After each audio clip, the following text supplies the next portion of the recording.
سب سے خطرناک چیز الغیبت اشد من الزنا،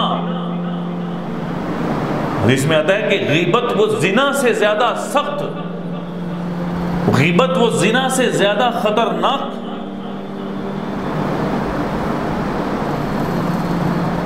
غیبت ہے کیا کہ کسی مسلمان بھائی کی اس کی عدم موجودگی میں اس کی برائیوں کے تذکرے کرنا، یہ غیبت ہے۔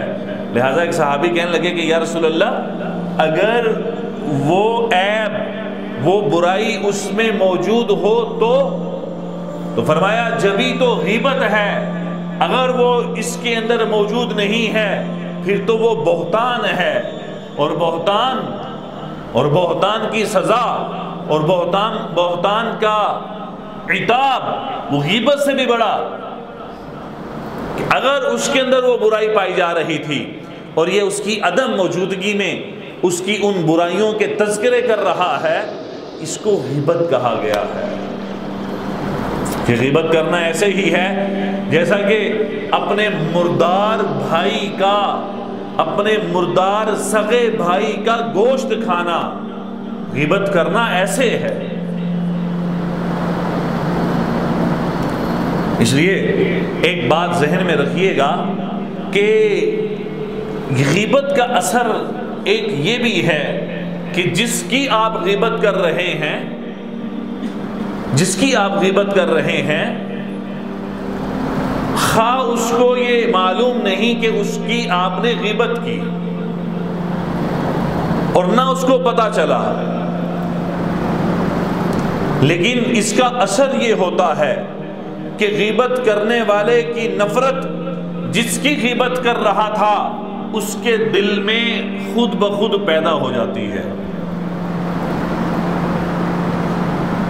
نہ چاہتے ہوئے بھی، بلا کسی عذر، بلا کسی وجہ، کوئی وجہ نہیں ہے، لیکن اس کے دل کے اندر اس بندے کی ویسے ہی نفرت اور اس کو الرجی سی ہونے شروع ہو جاتی ہے۔ مجھے خار آتی ہے اس فلاں بندے سے، میں بڑی الرجی کھاتا ہوں اس بندے سے، یار دل نہیں چاہتا کہ اس کے ساتھ بات کروں، دل نہیں چاہتا کہ اس کے ساتھ اٹھوں بیٹھوں، اس کے ساتھ بات کروں۔ وجہ کیا ہے؟ ایک وجہ یہ بھی ہے کہ یہ غیبت کے اثرات ہیں۔ کیا ہے؟ غیبت کے اثرات ہیں۔ اس لیے چند عورتیں رسول اللہ صلی اللہ علیہ وسلم کی خدمت میں حاضر ہوئی اور اگر عرض کیا کہ یا رسول اللہ، آپ مردوں میں واعظ فرماتے ہیں، ہم عورتوں کے بیچ میں بھی آپ بیان فرما دیا کریں۔ جمعرات کا دن آپ نے طے فرمایا کہ جمعرات کے دن حضور عورتوں کے اندر واعظ فرمایا کرتے تھے، بیان فرمایا کرتے تھے۔ تو ایک موقع پر فرمایا کہ مجھے جہنم کے اندر سب سے زیادہ عورتوں کو دکھایا گیا، میں نے جہنم میں سب سے زیادہ عورتوں کو دیکھا۔ اور انہوں نے سوال کیا کہ یا رسول اللہ اس کی وجہ کیا ہے کہ عورتوں کی تعداد زیادہ ہوئی؟